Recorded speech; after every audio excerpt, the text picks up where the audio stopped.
नमस्ते। कभी सोचा है प्रेम में ऐसी कौन सी ताकत हो सकती है जो पूरे ब्रह्मांड का संतुलन ही बदल दे? आज हम एक ऐसी ही बहुत ही प्राचीन और शक्तिशाली कहानी की गहराइयों में उतरने वाले हैं जो सीधे उमा संहिता से आती है।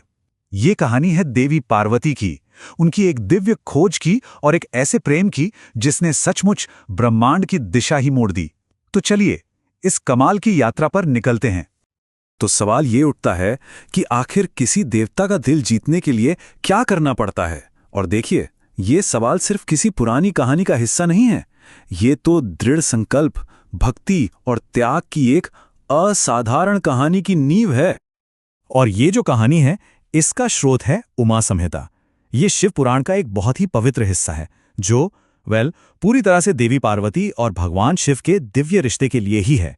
इसी से हमें उनके जीवन और उनकी अद्भुत शक्ति के बारे में पता चलता है। अब पार्वती की कहानी को अगर हमें सही मायनों में समझना है तो हमें थोड़ा पीछे जाना होगा, उनके पिछले जन्म में, क्योंकि ये सिर्फ एक जन्म की नहीं बल्कि 2 जन्मों की एक गाथा है और ये दोनों एक दूसरे से बहुत बहुत गहराई से जुड़ी हुई हैं। तो देखिए, कहानी की शुरुआत होती है एक बहुत बड़ी त्रासदी से। पार्वती के रूप में जन्म लेने से पहले वो थीं देवी सती, और भगवान शिव के लिए उनका प्रेम और फिर उनका जो अंतिम बलिदान था, असल में वही वो दिव्य चिंगारी थी जिसने पार्वती के पुनर्जन्म के लिए पूरा मंच तैयार कर दिया। तो हुआ कुछ यूं कि सती के पिता राजा दक्ष, उन्होंने एक बहुत बड़ा यज्ञ आयोजित किया, लेकिन उन्होंने जानबूझकर अपने ही दामाद भगवान शिव को अपमानित करने के इरादे से नहीं बुलाया।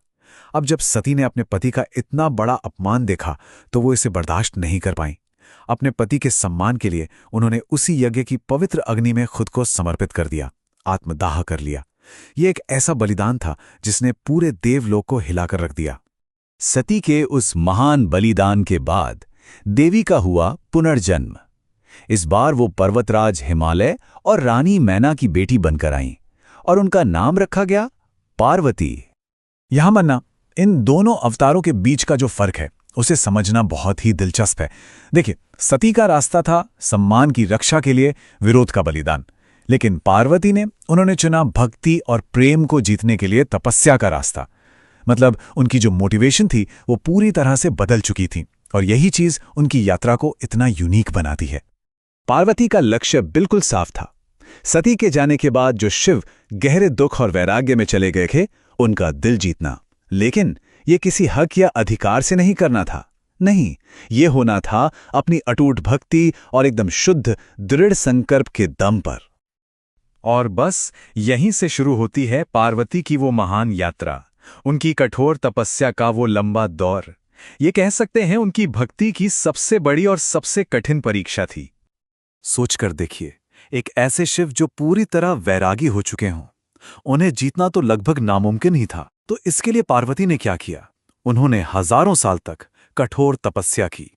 कभी चिलचिलाती धूप तो कभी जमा देने वाली ठंड और मूसलाधार बारिश, सब कुछ सहा। एक समय तो ऐसा आया जब उन्होंने सिर्फ पत्तों पर गुजारा किया और गहरे ध्यान में डूबी रहीं। उनकी भक्ति, उनके संकल्प की हर तरह से परीक्षा ली गई, लेकिन वो अपने लक्ष्य से 1 इंच भी पीछे नहीं हटी। उनकी इस अकल्पनीय अनइमेजिनेबल तपस्या ने आखिर में शिव के वैराग्य को पिघला ही दिया। उनकी भक्ति की जीत हुई और फिर हुआ वो दिव्य मिलन जिसने हमेशा हमेशा के लिए ब्रह्मांड की किस्मत ही बदल दी। और ये सिर्फ 2 प्रेमियों का मिलना नहीं था, नहीं, ये एक कॉस्मिक इवेंट था, एक ब्रह्मांडीय घटना। एक तरफ शिव जो परम वैरागी हैं और दूसरी तरफ पार्वती जो प्रकृति और क्रिएशन की शक्ति हैं।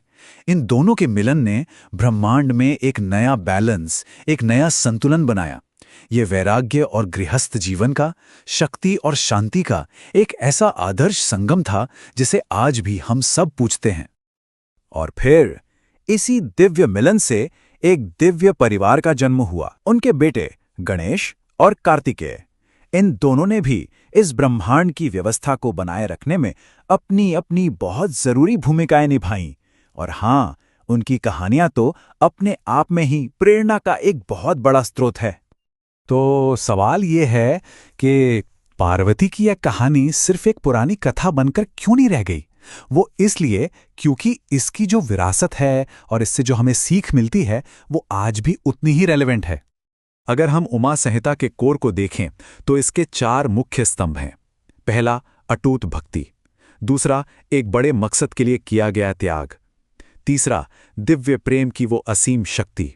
और चौथा और सबसे जरूरी, स्त्रैण ऊर्जा यानी फेमिनिन एनर्जी की शक्ति का जश्न। तो अगर शॉर्ट में कहें तो ये कहानी हमें क्या सिखाती है? ये सिखाती है कि सच्ची भक्ति में आखिर कितनी ताकत होती है। ये हमें त्याग के आध्यात्मिक महत्व को समझाती है और स्त्री शक्ति का सम्मान करना सिखाती है। और इसके अलावा ये ग्रंथ पूजा और दूसरे रिचुअल्स के लिए एक तरह से गाइड का भी काम करता है। तो पार्वती की ये कहानी एक बहुत बड़ी बात दिखाती है कि कैसे सच्चा संकल्प और भक्ति किस्मत को भी एक नया आकार दे सकते हैं। और ये एक सवाल भी छोड़ जाती है कि आज के ज़माने में वो कौन सी ताकतें हैं जो हम सबकी अपनी अपनी जिंदगी की कहानियों को लिख रही हैं। इस पर सोचना वाकई बहुत दिलचस्प होगा।